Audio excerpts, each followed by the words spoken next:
What's that? Stone men, don't let them touch you!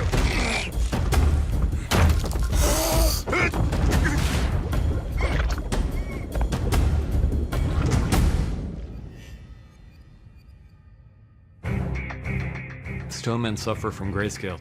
It's the same disease that Shireen had as a baby, which disfigured her face. Shireen was presented with a gift and it was infected with grayscale, but they managed to stop it from spreading any further than her cheek. It calcifies the skin, and basically it turns it to stone. It hardens, turns gray. And if it affects the brain at all, it also brings with it madness. It's sort of like a very vicious form of leprosy, highly contagious. They're human beings, and yet they're terrifying, and if they touch you, you're going to turn into one of them. We had Shireen's look to kind of go from. We knew it was going to have to be this incredibly extreme version of it. To apply the Head and Shoulders is about a 4-hour process. They're covered in silicone rubber prosthetics. We looked at sort of different textures, elephant skins, sort of cracked riverbeds. So we had a kind of stony sort of rock sort of look to it. It's almost like wearing a wetsuit, but on your face constantly. It's quite uncomfortable, I'm not going to lie.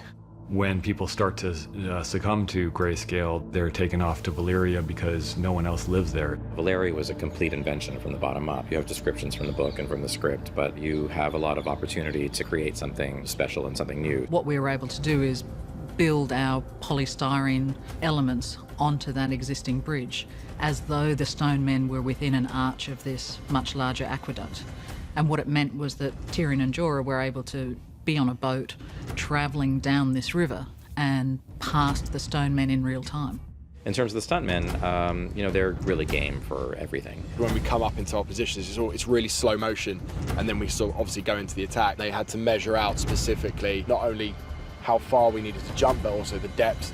We had the canal dredged, so it was 7 feet deep, so we could do like the 21-foot jump. For the jump into the boat, we put truss across the bridge, and the stunt guy hung off the truss and jumped into the boat for the landing. The boat was only 15 feet by about 5 feet wide, and we got 2 actors in there. It was incredibly claustrophobic, and there's a terrible fear of them touching you, so they're quite difficult to combat. A fight scene on a small boat is very tricky. Basically, you're trapped on this boat and you're being attacked and there's nowhere to go. There's a disused swimming pool, which we're converting into a water tank, and we're going to hold Peter in the water, and then one of my stunt guys is going to be weighted and on the bottom, and he grabs his ankle and he struggles, and then that's the last thing we see.